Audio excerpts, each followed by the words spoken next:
scheduled monthly meeting for August, correct? Correct. So, yeah, but I got the wrong one pulled up. If I could, call the roll, please. Mullins, Here. Wagers, Here. Wegman, Here. Hamlin, here, Novel. Here, if I could get you to join me in the pledge of allegiance, please. Flag is over there to that corner. Salute, pledge. I pledge allegiance Just to the flag of the United States of America and to the republic for which it stands, one nation under God, indivisible, with liberty and justice for all. Right. We will move on to the good stuff, if I could, get the Spirit Award. I'm excited that I get to present a couple of awards tonight to two individuals that I'm hoping they got one more year of eligibility. So let's just, I'm gonna ask Jabe and Dominic to come and join me. And Coach Brown, please join us too. What it is, these two, man, I look small. These two guys are superstars. They have led us not only on the baseball field, on the football field, but in the classroom and just in their general, they're just good guys. They do a lot. And I'm gonna read what Coach wrote. He says they have represented our school and our town extremely well over the course of 4 years. I can say 12 years. They have recently been named the Large School East All-Staters for baseball. So, I mean, superstar. What we've got for you is the Sandite Spirit Award, and this certificate is awarded to Jabe or Dominic for outstanding achievements and accomplishments in representing Sand Springs Public Schools and the community at large. It says Think Beyond. I promise you, that's what these guys have done for a while and what they will continue to do. I'm looking forward to seeing what they're going to do in their next future endeavors. We're going to ask them to tell us a little bit about that. But Coach, I'd let you say something about them too, if you desire. Yeah. What these two guys have been for our baseball program, for just everything that we want to be as Sandites, is what these two guys have been for us. It's really hard to put that into words. Like what exactly these guys have represented our whole community every time we're out all over the state, the way they carry themselves, the way they compete. And they truly are embody what we are here as a community. Here. There you go. What's next? Baseball at NFC Enid. Cool. You joining him? There you go.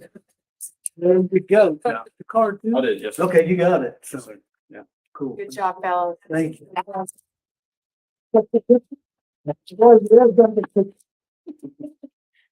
All right, gentlemen. 1, 2, 3. Thank you. Awesome. Mom, get a picture? Yes, we did. Okay. Good, guys. Thank you. Thank you.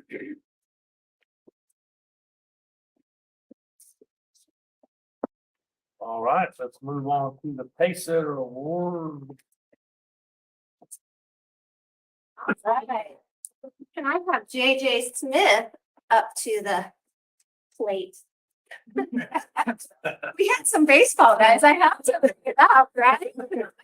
Okay, This is my better side, so. all right, let's do them. So the Pacesetter Award is for staff and faculty that go above and beyond. And that's what JJ has done here. He always goes above and beyond in whatever he does. And Dawn, are you here? You want to come on up? She is the one who nominated Mr. Smith here. And she wrote, JJ is at every Freshman Academy event. It's obvious that he works a lot of hours. Thank you. My daughter began her journey with Mr. Smith in July of 2022 with the TCC Edge meeting at the TCC West Campus. We've seen him at every event, daytime or evening. He has been willing to address every concern we've had. My advice to middle school parents with concern that children transitioning from a freshman academy is to send an email or make a phone call. Mr. Smith and his team will meet you where you are. And that's really important. As a parent, we know that we want our teachers and faculty to help us along the way and help our kids progress as well. So congratulations. Well, thank you.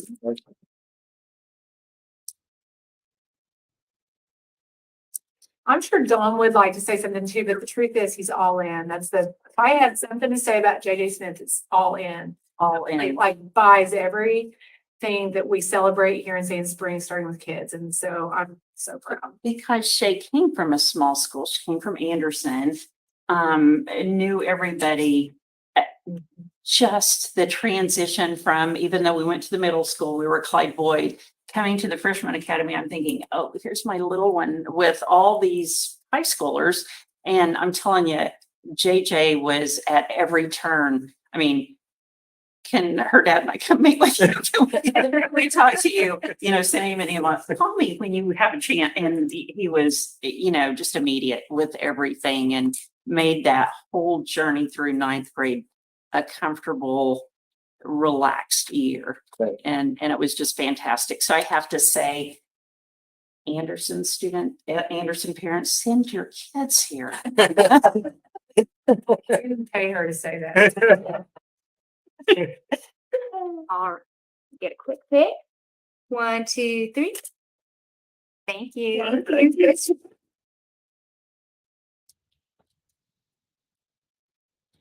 All right, so that completes the fun stuff, I think.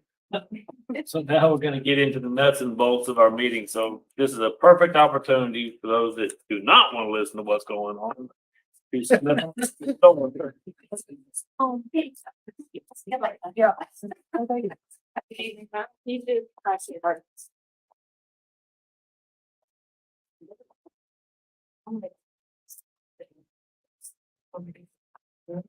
I know. All right, we can head on with the student empowerment and staff empowerment. Absolutely. So the first component I want to talk about publicly is our AP exam scores. You probably remember Mr. Roder last year was kind of guru with AP. So provided this performance report. What we're proud of is number one, yay, got a higher percentage of students that scored 3 or better, which by the way is super hard, meaning they gleaned college credit. But the other part of that is just the sheer number of kids willing to take the AP exam, which is quite a challenge, grew immensely. And so if you look at the percentage, we went from 33% scoring 3 or better to 47, 51 and 64% in either English language composition, AP world history, or math. So that is an achievement that we're really proud of. More kids are taking it and more kids are passing it. So I love to report good things. That's an amazing thing. The second thing I would mention is we used to have to put the junior assessment that we were going to administer on the board agenda for approval. However, this year we just we're announcing that we have an our intention is to administer the ACT as we usually do. It is a chosen test, so therefore it didn't need board approval, but I just wanted you guys to know we'll continue that process. And then really the last thing that's attached is the August professional development schedule. Mr. Noggle, you were asking when the opening assembly was. It's a little bit different this year in that it's Friday, mostly because the availability of our keynote speaker. So that starts at 8:30. And of course, we would love to have all of you all in attendance. At Charles Page. At Charles Page High School, yes, in the auditorium. A couple of other things that I'd like to say out loud. Our teachers new ones have already been training so far this year. And so they've participated in Project Lead the Way, which is our science curriculum already. And then the biggest celebration, I believe it's in the board agenda that I want to make note of it.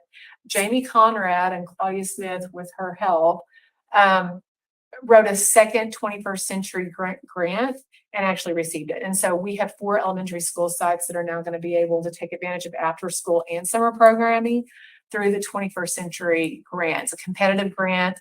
Over a 5-year period, we'll glean over $500,000 from that. So we're running 2 right now. And frankly, our goal is to apply for yet another one next year so we can literally provide services to all of our elementary sites. So that's a huge feat. So good job. Yeah, good job, Jamie Conrad. And Claudia, I don't know if you want to add anything to that. It's a tremendous effort. It is. No, it truly is. I mean, so we're gonna be able to reach a lot more kids, and actually, it's we get 300,000 the first 3 years.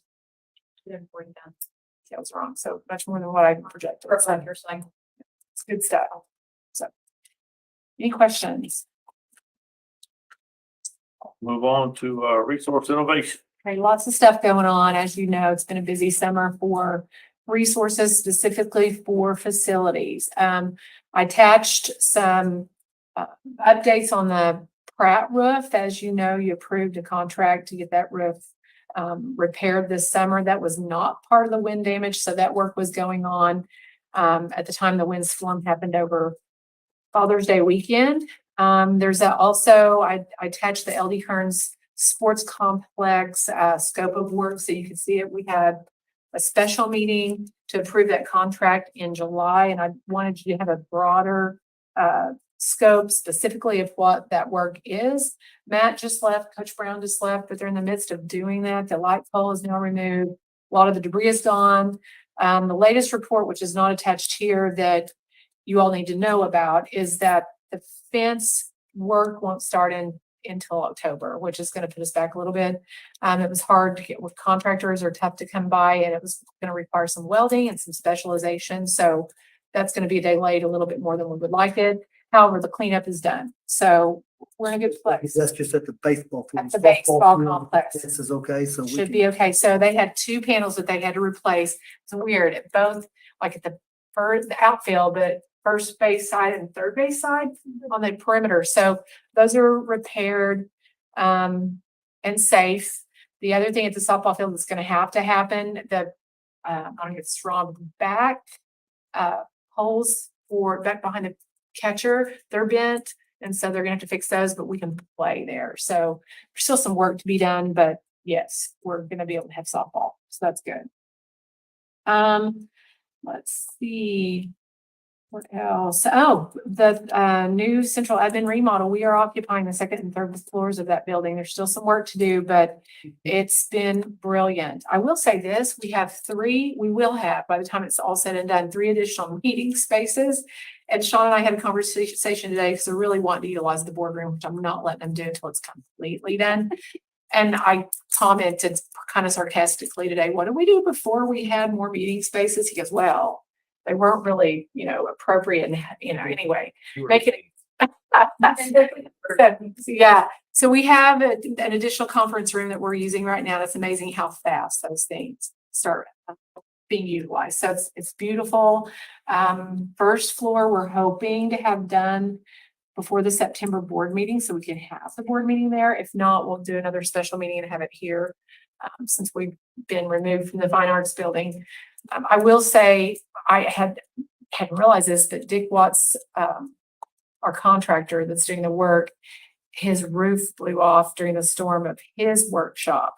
And so he was at a meeting, by the way, he was there, which was nice seeing Dick in the fold again. He's not been doing really well health-wise, but he said, we've been calling it the Sunshine Workshop because the sun's shining. And nonetheless, all the cabinetry for the second floor was destroyed. So we had a little bit of a setback in terms of getting all the cabinets for the second floor done. But we're still hoping by the second, the building will be ready to go.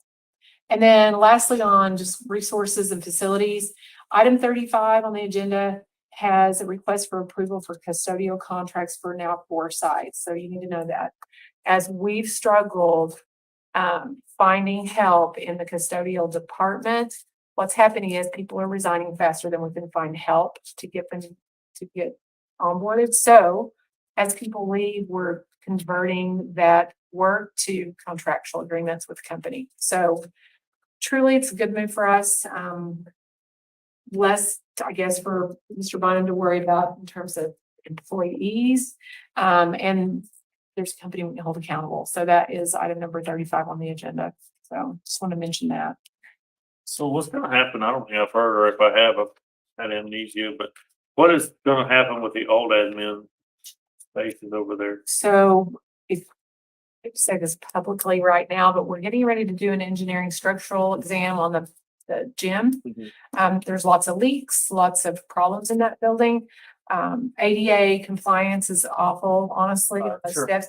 So the plan is, once we run the bond election for the spring, that'll include that piece for the front entrance that the city is contributing to. And so banking that it passes, that'll be demolished. So I don't have the outcome of the structural assessment, but I know we've worked on that roof 3 times now. Right. As we were meeting with Dick Watts, this last week, he did a lot of the work previously. And I was talking about it and he said, can I just write some letters just to justify what we're talking about? But we'll actually get a structural engineer to do that. So that's the idea. Good question. Any other questions? How was the performing arts? It's coming along. They're saying mid-September, Mike. Have you gotten an update from the? We're gonna be able to occupy it not by the start of school, but soon thereafter. We're gonna be able to occupy it before it's completely done. For example, the doors are still months away. But what they'll do is they'll just leave up the current doors and replace it. We will be able to get our band in there sometime during football season, relatively early, but we don't think it's the April, the August 22nd is possible. Yeah, carpet's back ordered, which doesn't really affect much of the first floor, but definitely the second where we were holding board meetings. So that's gonna be on hold for a little bit. We're hoping, like you said, the band gets back in a little bit sooner than later. So that's so we should receive our first payment tomorrow, I think, or Wednesday. We're supposed to receive the first payment with the backup documentation, but that's just the first section. They're talking about the disbursement of like $500,000 first round.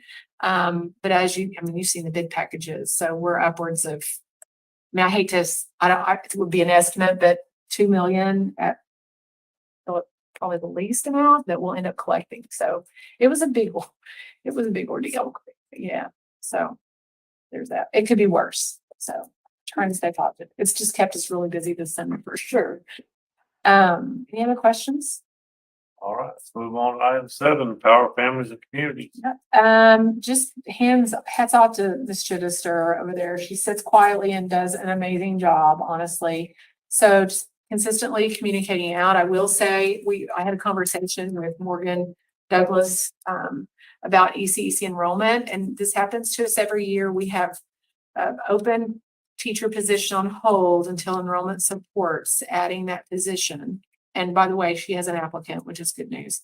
So we're at 171 as of today, but what happens typically is that they enroll at the last minute. So yesterday we supported 240 students at ECEC. So it is likely that enrollment will creep up pretty quick in the next week or two. So keep pressing that out. I know she's putting information out on all of our social media outlets, but it's a little stressful because when they show up, we take them. And so then we have to figure out a strategy for the teacher. So spread the word on that one. Bond committee, I keep talking about it, but we're going to assemble pretty quick. 2 of you guys have volunteered to serve. Thank you for doing that. But I'm personally going to reach out to a list I have going on representing all of our sites to get some input. I sent the bond list that you have seen back to the leadership one more time at the retreat. And with the instructions, hey, it's going to be showtime pretty quick. So let's get on it and make sure these are in fact the ones that you see the most need in. But that's going to happen pretty quick. We interviewed for construction manager. We interviewed 4 companies. We're down to 2 to go back and interview again. Mr. Mullins has agreed to sit in on those interviews. I've got some questions about just cost. I mean, mostly it's about, they're all good companies, by the way. It's really just about how much is it going to cost us to utilize one of them to do the bond management. So that's going to happen. Our architect is on vacation right now. She'll be back next week. So we should be able to set those up pretty quickly, and you'll have hopefully a recommendation by the September meeting. So questions about community, families, communication? Shout out to Lisa. She does a good job. She's amazing. Every time I see stuff on like Instagram or whatever, I'm like, oh, who posted that? And I'm like, oh, it's in Sand Springs Schools. It looks so good. Well, last time we ran a bond, we had Center for Communication and Engagement with Kathleen Kennedy. And so we reached out and had one meeting with Kathleen just to, get Lisa inducted into what it means to promote bond. And she reached out this week and said, hey, how's it going? And I said, email her back and say, you got it. So yeah, kudos for sure. So good stuff. All right, any questions? Item 8, please. So big news this month is the District Emergency Action Plan, which is on the agenda. Ms. Arnold and her team updated every year alongside Mr. Smith. both district and site level, super minor changes. I don't know, Kristen, yeah.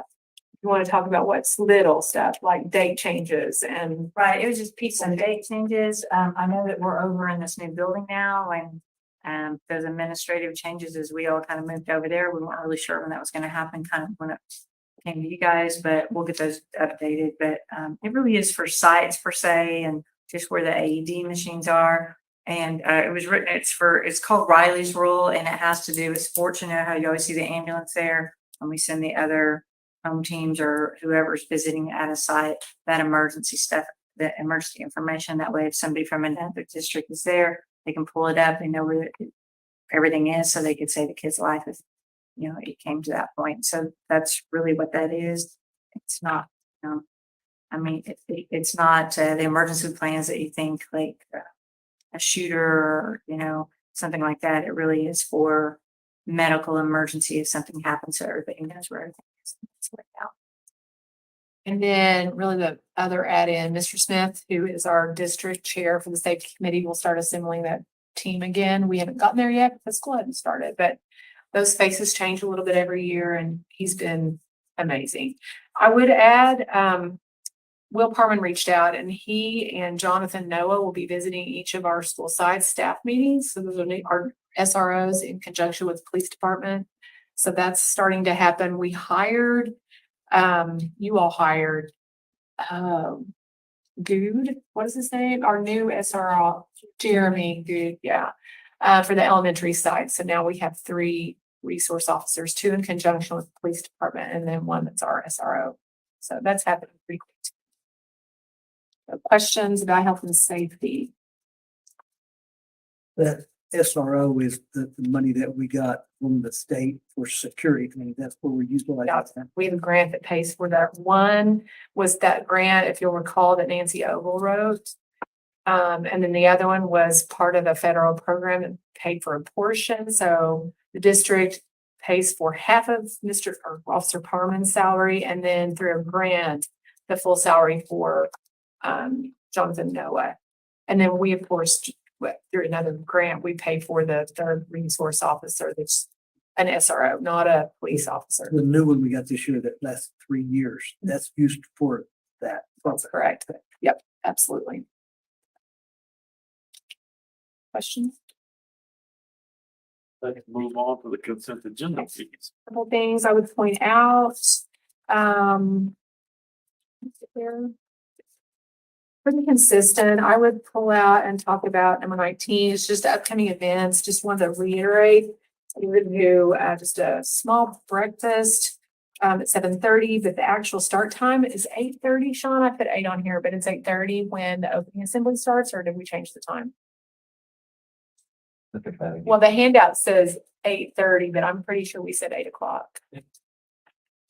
Breakfast is 7:30, the opening starts at 8. Okay, 8:30. Okay, fantastic. And that's what's attached. And then item number 21. I just want to bring this to your attention, you guys, because it's such a big deal. Of course, Donors Choose is something that you see every year that teachers do, and it is important because they're gleaning money for their classrooms for sure. But Lauren Rowley and Jamie Conrad, Lauren has jumped right in as our Indian Education Director, and Muskogee Creek Nation will send out grant opportunities pretty frequently. And I've just forwarded them to her. I mean, she is on it. So after school services for kids. That's a big deal. That's a huge amount. Deal. And so I'm really proud of her for, this is kind of her entrance into Indian Ed Director. And she's done fabulous just from the get-go. And then of course the 21st Century Grant. That's amazing. Amazing. Let's see. Carrie Slay, is she still here? Has several items I want to highlight. Carrie, so bear with me. So 27 is about BCBA services. I'm going to let you talk about that. 29, the teen pregnancy. I bring it to your attention every year. It's what we do every year, but I always bring it to your attention because of the content. And then 30 is the whole pre-ETS. So that's the whole transition. Can you talk about those 3 things? That'd be great. Sure.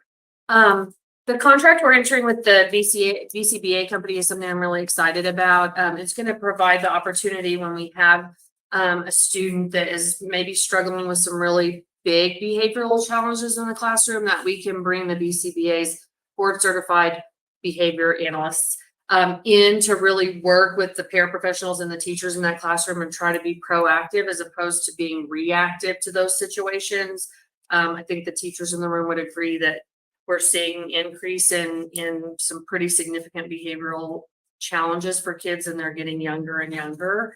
And so I brought them in the spring, and they actually did 3 half-day trainings with all of our special ed paraprofessionals that work with behavior. So we've already kind of laid the groundwork with these 2 particular ladies that we're contracting with. And it'll be a case-by-case basis, so they'll have to be vetted through me. Like they're not just gonna show up at every site and work in every classroom. It's gonna be some pretty specific parameters to work with students that are having the most challenging behaviors.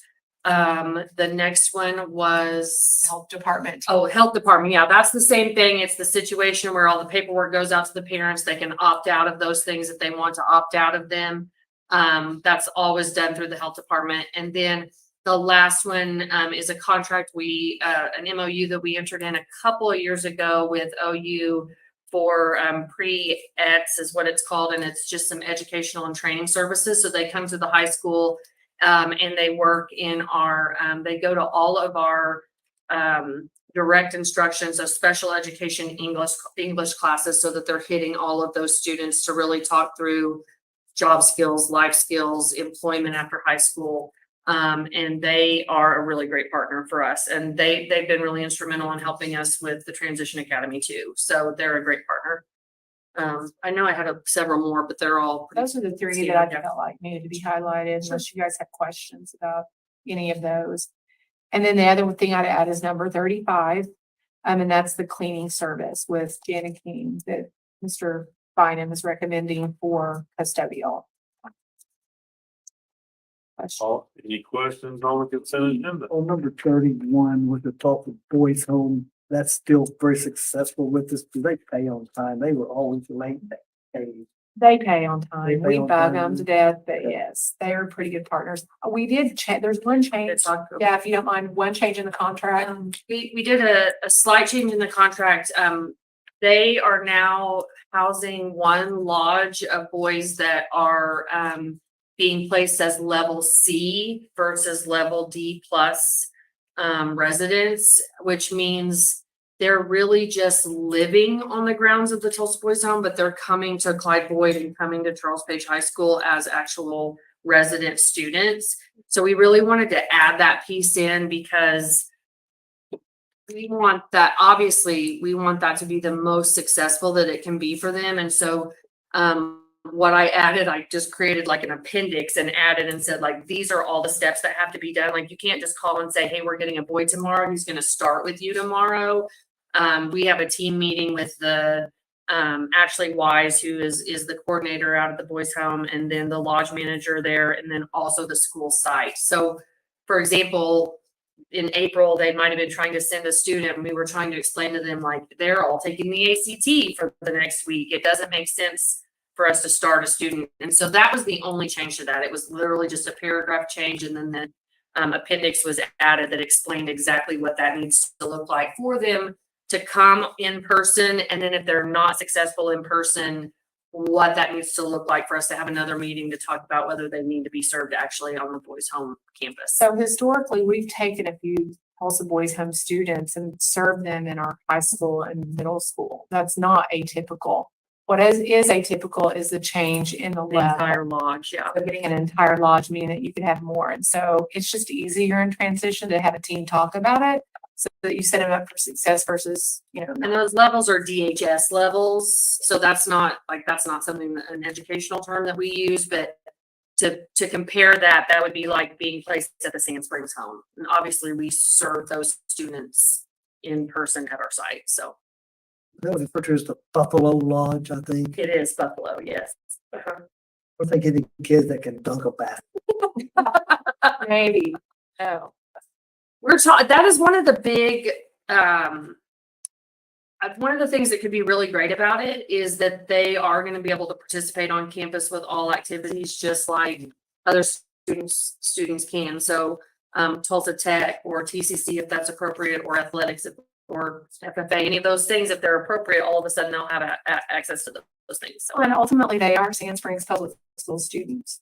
Like, we serve them here and that's their home, quote unquote, residence. And so, yeah, absolutely. That's a 6'3", 300 guy. That's a wiki. So we're riding on there fast. Randy. All right, guys, any more discussion on consent agenda? All right, I'll take a motion. I'll make a motion to approve the consent agenda. I hear a second. I'll second. I have a motion and a second. Any further discussion? Call for a vote, please. Mullins, Aye. Cameron. Aye. Wagers. Aye. Lyman. Aye. Noggle. All right. Can I go back? I'll add one question. I'm okay with this, but the Janet King arrangement, I didn't see what hours they would show up. Will they be there during the day? Because typically, when I remember, we always had a janitor available in case there was So a. if I say this wrong, correct me, right? But we'll have one employee during the day. So Janet King will come in the afternoon-ish, work is the evening. All right, yeah. We'll have an employee there. We will have it. So when the kids are there, you're right. When something happens and, we'll go explicitly and talk about what could happen that would be messy with a child. But when that happens and you have someone that can stay and clean or will be there to clean together, for sure. Sorry, I meant to ask that.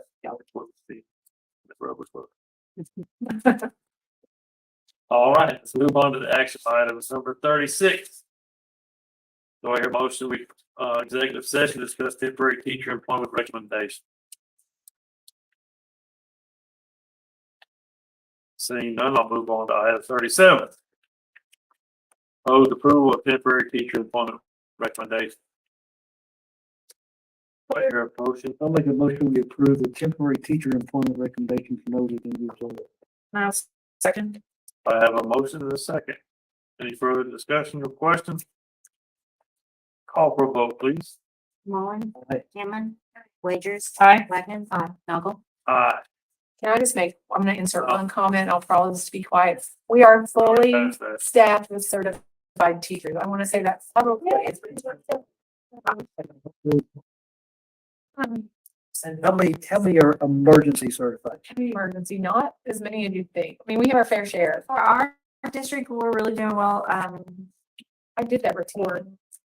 About maybe, well, it just depends. A lot of them have applied for alternative certification. And so that is going through at a rate, but I went ahead and made an emergency cert. So when we started school, they were certified. And so some of them are dropping off that emergency cert. So all in all, maybe 12. 12 and 15. We just did that report. Yeah. They keep getting their bulk cert. And so it's knocking them off that emergency Can cert. I say, I just want certified. we have no adjunct, right? No adjunct. No adjunct. We haven't hired any. All degrees, just FYI, which I think is a big deal. It's a huge deal. When I went to my last HR meeting, I'm sorry, I'm just going to interject. Last year, one very small district had hired no adjuncts, but every other HR person in the room, I mean, all the other districts had adjunct teachers, and I just kind of closed it. Don't have. We have a policy for it, but I'm really proud of it. I'm not. Yeah, I just don't want to jinx us by saying that, but we don't have any. My wife, you asked me, ask it anyway. I can't help myself. I'm just so proud of that. Just say, Item 38, proposed executive session to discuss employment recommendation. Seeing none, move on to action. you have to interject. 39. I'm sorry. I have to do this. We have a person that needs to be removed from because she withdrew her application. So that would be Brittany Atkinson. So I would ask that you would approve that with the exception of her. And she was scheduled to be a paraprofessional at Pratt Elementary. So we need to make a motion to approve those with the exception of Brittany Atkinson. I will move to approve the employment recommendations excluding Brittany Atkinson, paraprofessional at Pratt Elementary. I have a motion. Second. Call for vote, please. Mullin. Hammond. Aye. Winters. Aye. Lennon. Knowles. Aye. 40, any announcements? Welcome on your. Oh, good luck, Marty. Yeah, so Eric Anderson, have it. Yep, our new transportation director. So thankful. Was sweating it, please. Eric actually starts the 9th, and officially, well, it'll be here the 10th, but he same leadership retreat, so he got to sample all of our folks and all's good. We will return. There you go. Wait a second. I'll second. Call for vote, please. Hammond. Aye. Winters. Aye. Lennon. Knowles.